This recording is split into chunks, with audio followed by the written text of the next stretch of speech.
ભુજ પાલિકાની સભામાં ભારે ગરમાગરમી જોવા મળી હતી। ગટરના ટેન્ડર મુદ્દે વિપક્ષ દ્વારા સત્તાધીશો સામે ભ્રષ્ટાચારના કર્યા આક્ષેપ।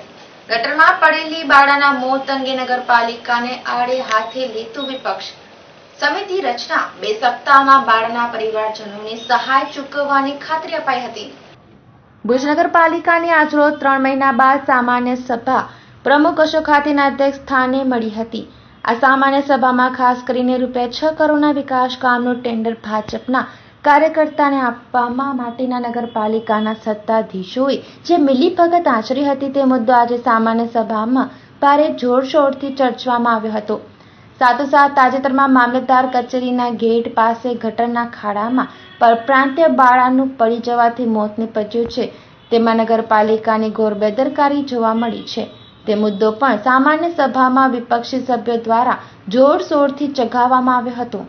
એક તકે સત્તાધારી પક્ષ વિપક્ષોના આ બંને મુદ્દા અંગે આકરા તેવર દાખવવામાં આવતા હાલત કફોડી બની જવા પામી હતી। સાથોસાથ જે પરપ્રાંતીય મજૂરની 4 વર્ષની બાળાનું ગટરમાં પડી જવાથી મૃત્યુ નીપજ્યું છે તે અંગે નગરપાલિકાના પ્રમુખ અશોક હાથીએ 1 મિનિટની રચના કરી ન્યાયની તપાસની જાહેરાત કરી છે। સાથોસાથ બાળાના પરિવારને આર્થિક સહયોગ મળે તે માટે સરકારશ્રીના ધારાધોરણ મુજબ સહાય 2 સપ્તાહમાં ચૂકવવાની ખાતરી આપવામાં આવી છે।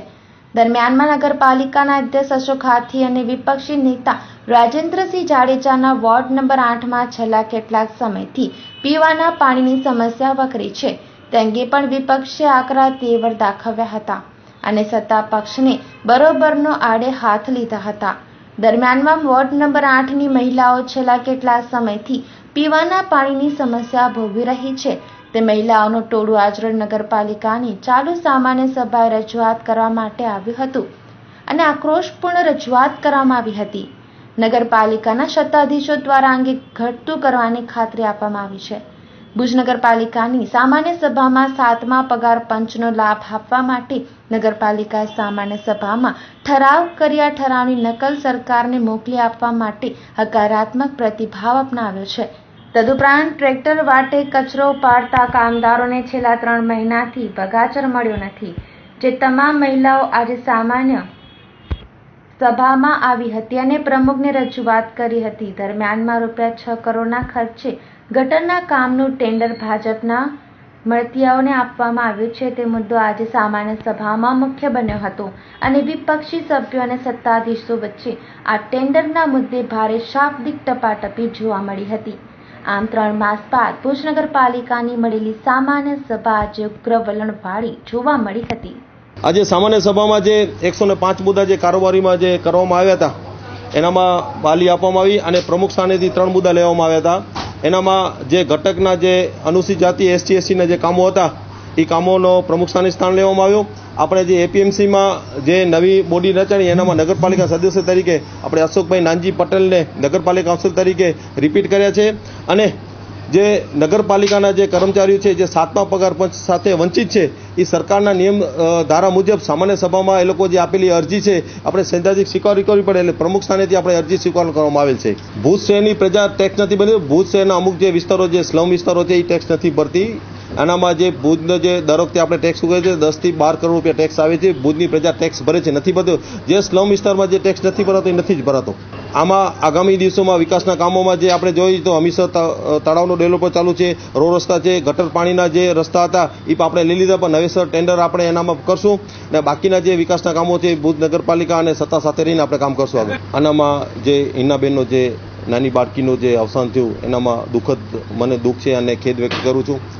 આના માટે નગરપાલિકાના જે અધિક નિયમ પ્રમાણે આજે સામાન્ય સભામાં 2 મિનિટનું મૌન રાખવામાં આવ્યું અને આના નિયમ પ્રમાણે જે એ લોકોના પરિવારને યોગ્ય જે વળતર આપવામાં આવશે એ નિયમ જોઈ અને એ પ્રમાણે જે થતું હશે સરકારની જોગવાઈ પ્રમાણે એ પ્રમાણે નગરપાલિકા ઠરાવ કરીને એને વળતર આપવામાં આવશે।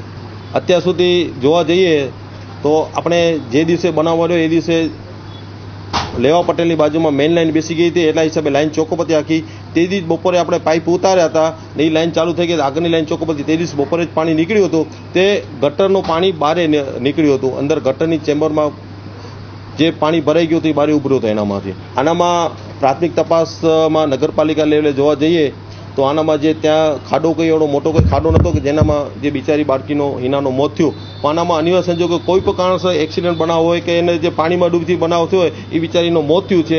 આના માટે નગરપાલિકા લેવલે હજી પણ જે કંઈ કાયદેસર તપાસ કરવામાં આવશે તો જે એનામાં જોગવાઈ હશે એ જોશું. અને આનો વિષય આખો કલેક્ટરશ્રી પોતે હેન્ડલ કરી રહ્યા છે અને કલેક્ટરશ્રી પોતે તપાસ કરી રહ્યા છે આના માટે. નગરપાલિકાની અંદર 2-3 દિવસ અગાઉ એક નાની બાળા 4 વર્ષની હિના પરપ્રાંતીય રાજસ્થાનના કુટુંબની દીકરી હતી. એનું ગટરમાં ડૂબવાથી મોત નીપજ્યું હતું. એનો PM રિપોર્ટ પણ અમે બતાવવામાં આવ્યો કે આ પોલીસે જે PM કરાયું અને PMમાં આ રિપોર્ટ આવ્યો છે કે એનો ડૂબવાથી ગૂંગળામણથી એનું મૃત્યુ થયું છે. તો એ દીકરીને વળતર મળવું જોઈએ અને આ દીકરી જે આજે ગટરના પાણીથી જે એનો ભોગ બન્યો છે તો એ ભોગ બનનાર દીકરીને જે કોઈ પણ આ જવાબદાર છે એ જવાબદાર વિરુદ્ધમાં ફરિયાદ થવી જોઈએ, ફોજદારી થવી જોઈએ. જ્યારે આ બધી બાબતોથી અમે પ્રમુખશ્રી સાથે વાતની ચર્ચા કરતા હતા ત્યારે પ્રમુખશ્રીને ઓચિંતાનું એમ થયું કે આ બધી બાબતોના ખુલાસા કરવા પડશે અને આ બધી બાબતોને જ્યારે ખુલાસા કરવાનો સમય આવ્યો ત્યારે સભા છોડી અને ચાલ્યા ગયા. એક નાની બાળા જે 4 વર્ષની ગૂંગળામણથી જે એનું મૃત્યુ પામે છે એના શોક સરાવ માટે પણ 2 મિનિટનું મૌન પાડવા માટે પણ વિપક્ષે એમનું ધ્યાન દોર્યું કે તમે કમસે કમ માનવતા તો દેખાડો.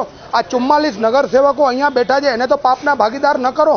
ત્યારે સત્તા પક્ષના લોકોએ 2 મિનિટનું મૌન પાડ્યું. 2 મિનિટના મૌન પછી અમને એમ હતું કે આજે એનો વળતરનો આ ઠરાવની અંદર ઉલ્લેખ કરવામાં આવશે, આનામાં એનો ઉલ્લેખ કરશે અને જેની વિરુદ્ધમાં જે કોઈ પણ જવાબદાર હશે એના વિરુદ્ધમાં ફરિયાદની ફોજદારી કરવાનો ઠરાવમાં ઉલ્લેખ કરવામાં આવશે. પણ આવો એક પણ ઠરાવ આ નગરપાલિકાના પ્રમુખશ્રીએ ન કર્યો.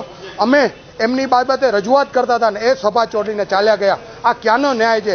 જ્યારે એક બાળકીનું કરુણ મોત નીપજ્યું હોય અને એની જો વાત કરવા માટે આજે વિરોધ પક્ષના લોકો જ્યારે એમની રજૂઆત કરતા હોય ત્યારે એની બદલીમાં પોલીસનો ઘેરાવ કરી નાખ્યો અને પોલીસના ઘેરાવ કરી અને 4 PSI, 1 પોલીસ ઇન્સ્પેક્ટર અને 50થી 60 પોલીસના મિત્રો જાણે કોર્ડન કરીને ઊભા હતા, ઘેરીને ઊભા હતા.